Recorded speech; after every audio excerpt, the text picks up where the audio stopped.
My name is BlueHead. This is the eighth installment in a series of installments that constitute my entire campaign as the independent candidate running for the presidency of the United States in November 2012. Tomorrow marks exactly 4 weeks to the day for the election of the presidency in this country on November 6th. I want to talk about the debate that occurred last Wednesday.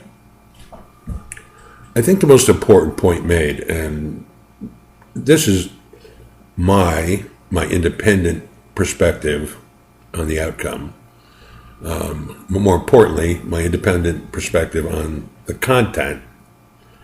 The one point I think that was the most meaningful and important point in the entire engagement was the discussion about the ability to compromise and the ability to embrace the ideas that are put forward on both sides of the aisle. Now, obviously, if we elect a Democrat or a Republican, which is basically the choice we have in November, simply because they wouldn't put me on the ballot and they didn't give me a spot on the campaign platform or also on the debate stage. How dare them. But either candidate has got an orientation or political perspective that leans to the left or right. You can coin phrases. There's a lot of the lexicon in the political arena is peculiar at best. But whether you're a moderate conservative or a conservative liberal or a conservative Democrat or a liberal Republican, I mean, you can twist and turn it any way you'd like. The entire reason I've remained independent my entire voting life is because I embrace ideologies that are important to both parties. I'm somewhat conservative in my thinking with respect to family and values and knowing right from wrong, and somewhat liberal in my thinking with regard to compassion and generosity and benevolence and the need and willingness to create healing and peace among our society, just inside our boundaries, and then, of course, on a global scale. But the ability for an individual as a party candidate, Republican or Democrat, to be objective in their bill proposals and their direction and decisiveness with respect to taking actions, pragmatic actions that have to be taken to correct our economy, keep our country secure and safe, and do all the other seriously important things that this president and commander-in-chief has to do. There's going to have to be a level of cooperation and a level of compromise.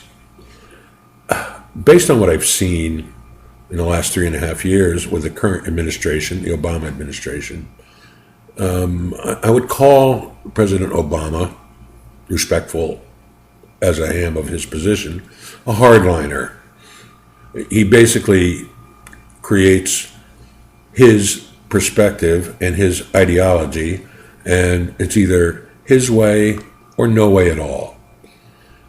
Mitt Romney seemed to attack on this point and obviously talked about his campaign and his history as a governor in Massachusetts and how he was able to work both sides of the aisle so that they reached a conclusion. Well, an effective business negotiation is when all parties walk away feeling like they received the benefits they were seeking at the outset.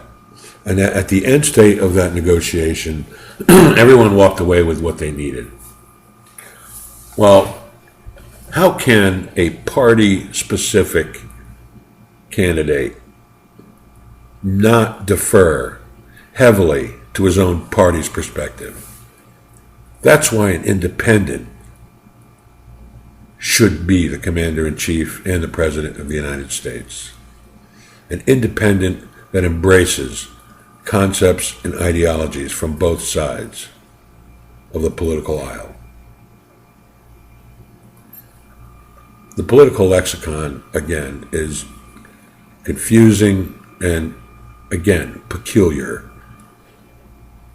But when it comes right down to it, you're either extremely liberal, very few of us are, or extremely conservative, again, very few of us are, or you float somewhere in that middle section, which probably constitutes 70% of the country.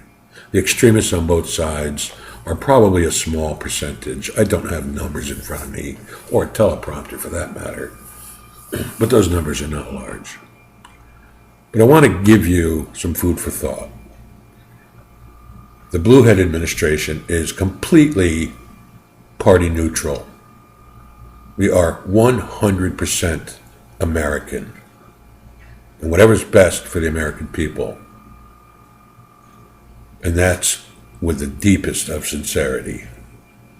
Whatever's best for the American people is what will be.